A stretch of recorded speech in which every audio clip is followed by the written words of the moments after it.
Esos estudios lo que buscan, de alguna forma, es tratar de entender qué es lo que está ocurriendo desde el punto de vista económico, ¿no? Y está clasificado en dos grandes aspectos: el desabastecimiento, que es uno de los principales problemas que estamos viviendo, y la inflación, o pérdida de poder adquisitivo. Allí se deriva, digamos, todo el estudio que hemos realizado. Pasa a la próxima, por favor. Fíjense, cuando nosotros comenzamos a hacer el estudio, identificamos en primer lugar un aspecto. Todo lo que estamos viviendo actualmente tiene un momento particular cuando inició, que fue en el 2012, justamente a mediados de agosto del 2012. A partir de ese momento, todas las variables económicas tienen un comportamiento atípico. Digo todas las variables económicas, lo que tiene que ver con la inflación, la escasez, incluso valores, por ejemplo, el tipo de cambio paralelo, ¿okay? Es justo a partir de agosto del 2012 y se intensifica a partir del 2013. Eso no quiere decir que desde el 2002 nosotros hayamos vivido momentos o fenómenos desde el punto de vista económico atípicos en algunos momentos muy particulares, ¿okay? Pero sobre todo desde el 2012-2013 es que estamos viendo ese fenómeno. Si ustedes ven la lámina que está allí proyectada, esa muestra la inflación. Tiene un comportamiento relativamente constante desde el 99 y es a partir del 2012, sobre todo a partir del 2012-2013, cuando se pasa de una tendencia relativamente constante y lineal a una tendencia exponencial. Lo mismo ocurre con los indicadores de desabastecimiento. Entonces, ¿cuál fue la pregunta que nos planteamos? Bueno, en economía, algo tiene que ocurrir para que haya esos cambios tan bruscos en el comportamiento de las variables económicas, ¿no? Tiene que haber alguna explicación. En el caso de la inflación, comenzamos a realizar algunos estudios econométricos utilizando la teoría económica, que es la herramienta que de alguna forma tenemos, es el soporte que tenemos, utilizando herramientas estadísticas, y empezamos a asociar la inflación con las variables que nos dice la teoría económica. ¿Cuáles son? La demanda agregada, ¿verdad? Se supone que los precios incrementan cuando o se expande la demanda agregada o se contrae la oferta agregada. ¿Qué significa eso en términos coloquiales? O disminuye la producción y las importaciones, o la gente busca más los productos en términos agregados y eso presiona al alza los precios. Cuando nosotros comenzamos a analizar esas variables desde el punto de vista estadístico, nos dimos cuenta que no son las variables que están explicando el comportamiento de la inflación. Comenzamos a relacionar, hay otra teoría, otro enfoque, que es el enfoque monetarista, y es un poco lo que uno escucha en algunos sectores como argumento, que es debido a un incremento en la liquidez monetaria, es decir, hay más dinero en la calle y por lo tanto la gente va a demandar más bienes y servicios y eso va a generar una presión en los precios. También estudiamos la liquidez monetaria y no es lo que está explicando la inflación. ¿Qué fue lo que hicimos? Relacionamos el comportamiento de la inflación en Venezuela con el tipo de cambio. Y ahí es donde identificamos, si quieres pasar la próxima lámina, por favor.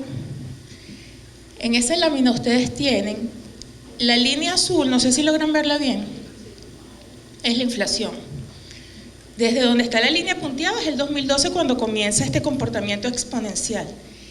Las barras es el tipo de cambio paralelo. ¿Qué fue lo que nosotros encontramos? Que en Venezuela, por su estructura, la economía, tal como está estructurada, el tipo de cambio influye sobre los precios. ¿Por qué influye sobre los precios? Estoy hablando del tipo de cambio en general, oficial o el tipo de cambio paralelo. En general el oficial, que de alguna forma se ha movido con el paralelo, haya o no controles de cambio. ¿Por qué influye? Y nosotros tenemos una característica muy particular, que además es una de las debilidades de nuestra economía, que nosotros dependemos mucho de las importaciones. El 35% del Producto Interno Bruto corresponde a importaciones. Pero no solamente eso, sino que además las importaciones están concentradas y en manos de grandes monopolios. Son pocas las empresas que importan.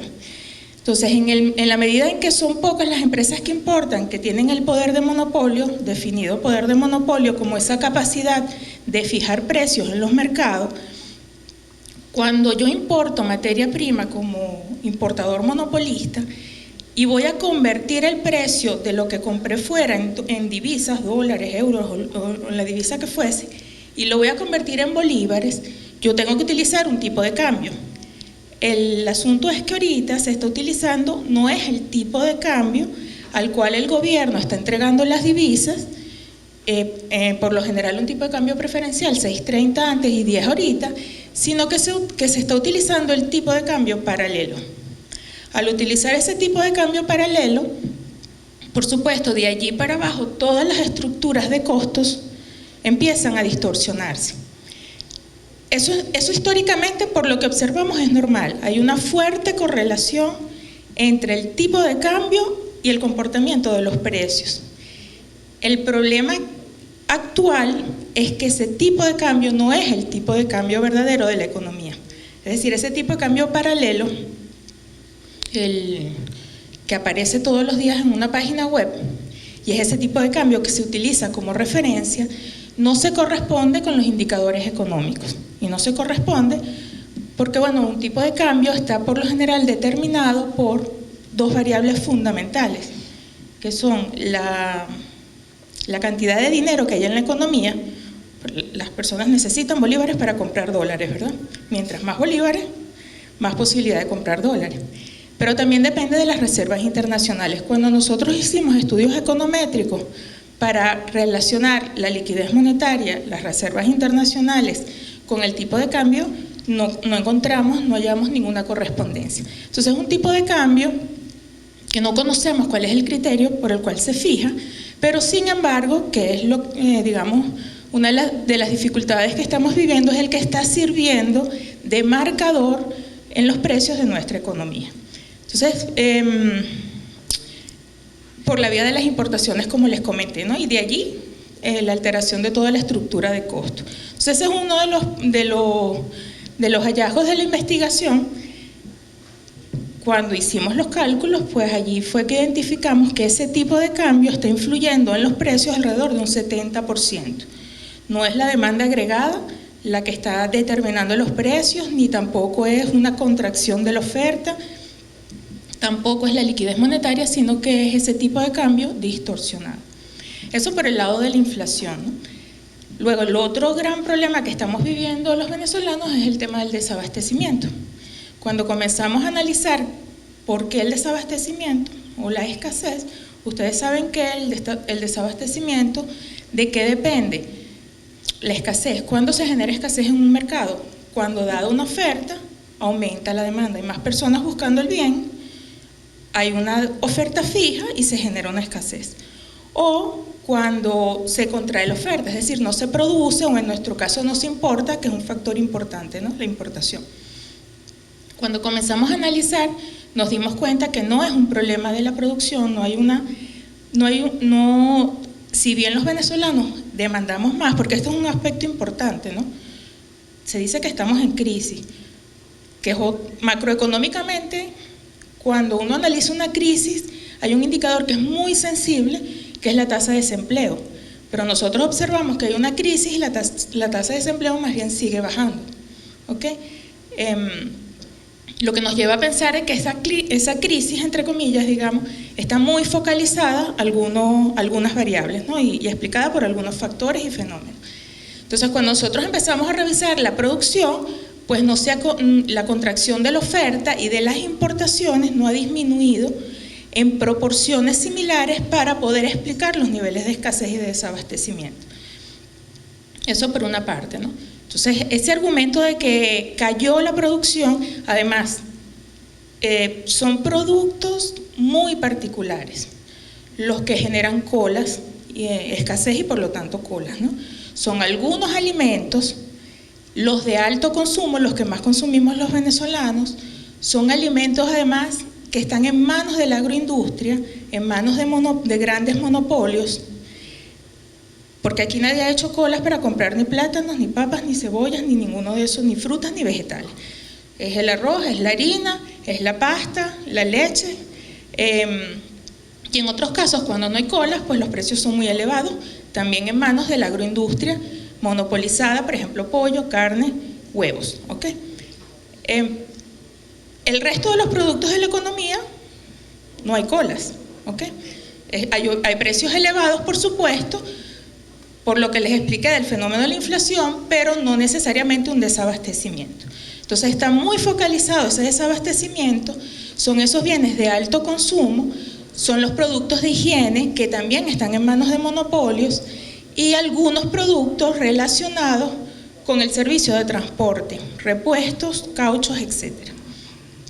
Entonces, cuando analizamos la producción de esos bienes, nos damos cuenta que no ha caído en las proporciones, en las mismas proporciones como ha aumentado la escasez, pero además, observando el consumo, nos damos cuenta que el nivel de consumo de esos mismos bienes se ha mantenido relativamente constante. Entonces, si yo tengo una producción constante y tengo un nivel de consumo constante, si se está produciendo y se está consumiendo con todas las dificultades que implica consumirlas, que ya las sabemos, es decir, la cola o pagar más caro, el problema no está en la producción, sino que está en el mecanismo de distribución. Desde hace 3 o 4 años ha habido alguna alteración en los procesos de distribución que hacen que esos productos que se están produciendo no lleguen a los anaqueles en el momento oportuno, en las cantidades necesarias y regularmente, como pasaba antes del 2012, generando esa sensación de escasez. Eso está tipificado en la teoría económica. Cuando hay escasez, se generan colas. ¿Por qué? Porque uno quiere buscar el producto, ya quiere conseguir el producto y quiere llegar de primero, ¿verdad? Y se va haciendo la fila. O se generan los mercados paralelos o mercados negros que nosotros conocemos como bachaqueo. Es el nombre que le dimos, pero eso, digamos, en la teoría es el mercado negro, el mercado ilegal. Entonces, ¿qué ha ocurrido? Cuando no están en los anaqueles esos bienes, se genera esa sensación de desabastecimiento, colas y mercado negro con precios más altos. Pero el origen no es un problema de producción. De hecho, cuando uno escucha las grandes empresas o incluso cuando revisamos los reportes de las empresas, observamos que la producción se ha mantenido constante, incluso en términos per cápita, ¿no? De un tiempo para acá. Bueno, esos productos tienen que estar en alguna parte y si incluso los bachaqueros lo tienen es porque alguien los produjo, ¿no? Eso por el lado del desabastecimiento. Hay muchos argumentos, pero los principales para tratar de explicar por qué el desabastecimiento, uno es porque no se produce, ya les estoy comentando, por lo menos económicamente nosotros no encontramos ninguna correlación con el tema de la producción. El otro gran argumento es el control de precios.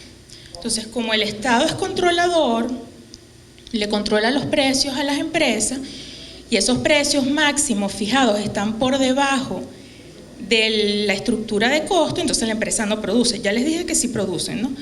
Pero sin embargo, nosotros analizamos el comportamiento de los precios. El control de precios lo tenemos desde el 2003 aproximadamente. Para los rubros especiales, y aquí voy a comentar algo, ¿no? La política de control de precios es una política que incluso en modelos capitalistas neoliberales se implementa sobre todo en bienes de primera necesidad y sobre todo cuando son producidos por monopolios. ¿Por qué? Porque los monopolistas tienen ese poder de mercado donde pueden fijar un precio mayor al precio de equilibrio.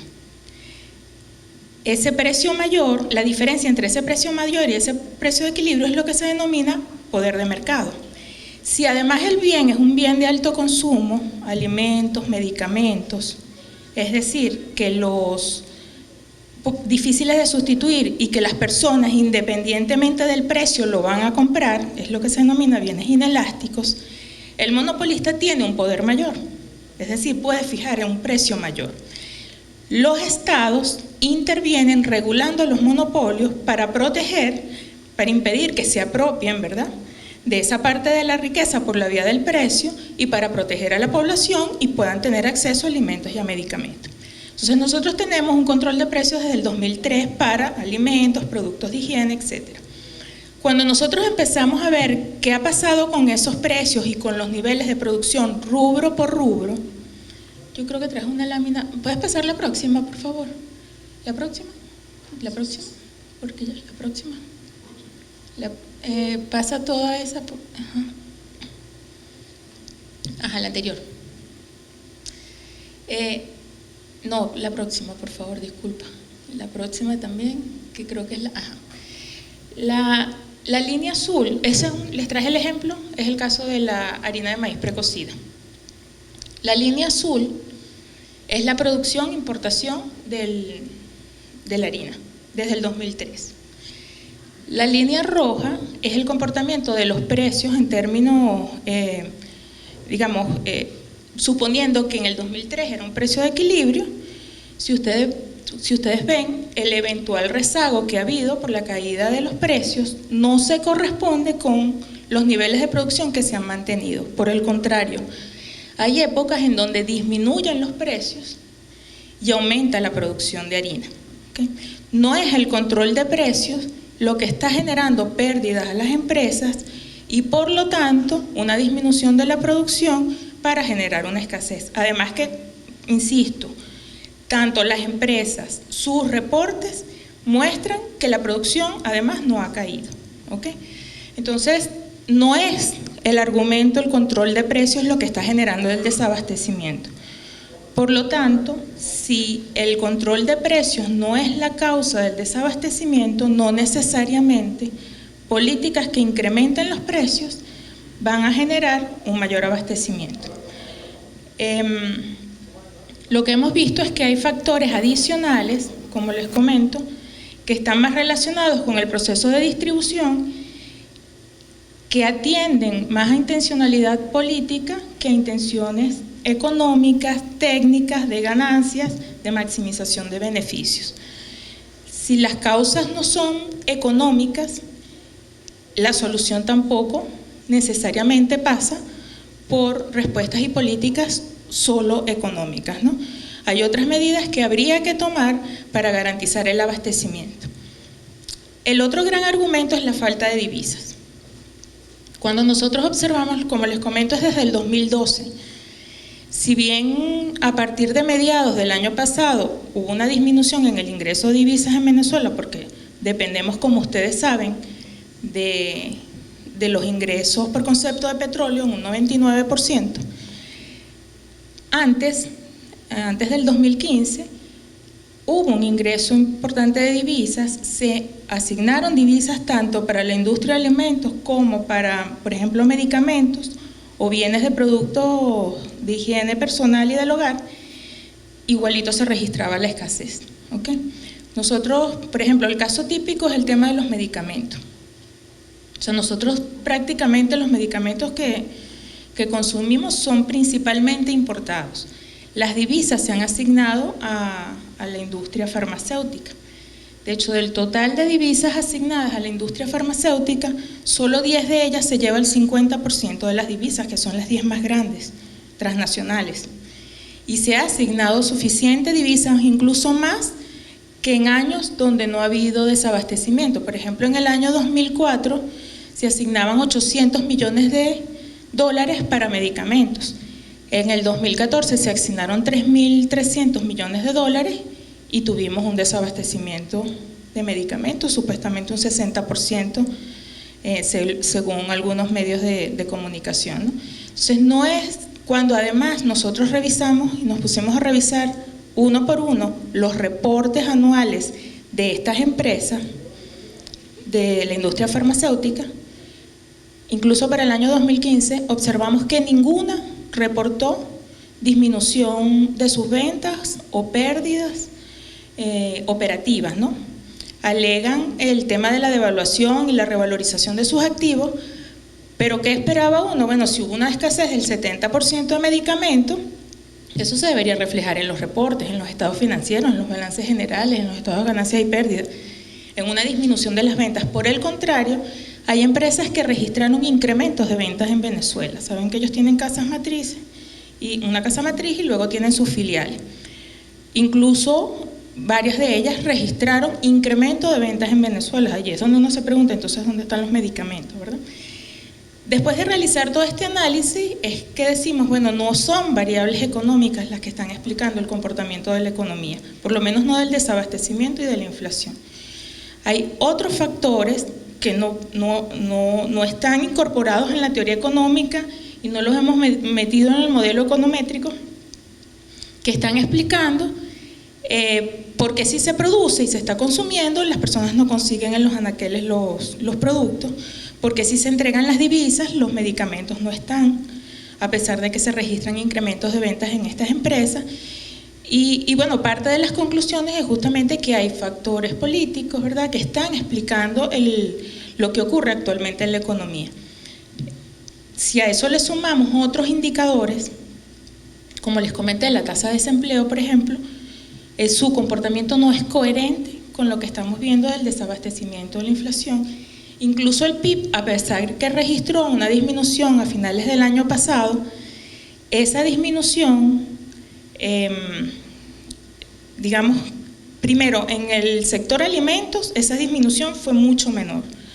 Fue en otros sectores, pero además consecuencia de esa contracción de la oferta por la vía de incremento de los costos. Eso es lo que se llama shock de oferta. Lo que realmente está ocurriendo es que por la vía de los costos, como marcador de precio de la economía, el tipo de cambio paralelo, la contracción de la oferta no es por la vía de las cantidades, sino por el incremento de los costos. Y eso ha generado ese alza en los precios de los bienes y esa inflación que nosotros tenemos. Entonces, bueno, de alguna forma, esas han sido las conclusiones. Nosotros, digamos, ¿cuál es la principal debilidad de nuestra economía que ha permitido que seamos tan vulnerables? Porque digamos que esa es la palabra, ¿no? Hemos sido vulnerables ante estas manipulaciones, tanto del tipo de cambio como en la distribución. Y es la gran concentración del capital que existe en Venezuela desde el punto de vista estructural. Son muy pocas, nosotros dependemos de muy pocas empresas para alimentos y medicamentos. Me sobran, no llegan a 20 medicamentos, ya les dije el 50% se lo llevan 10 empresas. En alimentos, estos que están faltando, que generan cola, si ustedes se ponen a ver, son 2 o 3 empresas las que producen harina, pasta, arroz.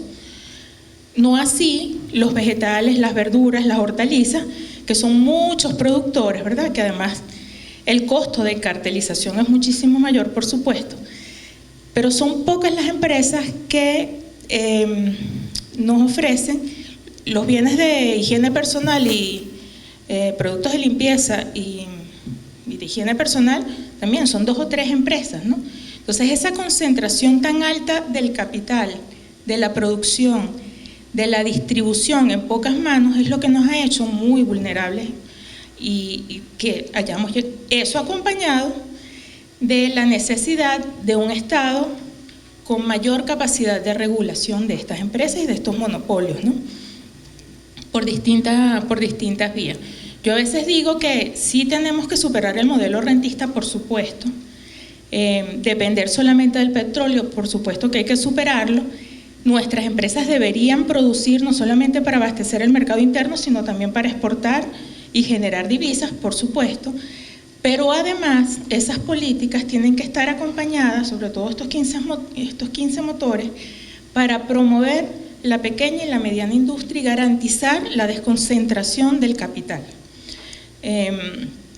Más industrias, más empresas en la agroindustria, más empresas en lo que son medicamentos y productos de higiene, no solamente para resolver la coyuntura y la emergencia económica, sino en general para tener una estructura económica incluso más, y no necesariamente empresas de producción con capital solamente privado, con distintos modos de producción, ¿no? Distintas propiedades de los factores de producción. cooperativas, mixtas, público-privadas, pero lo importante es la generación de competencias. Sinceramente, lo que hemos visto siempre nos lleva al mismo sitio, ¿no?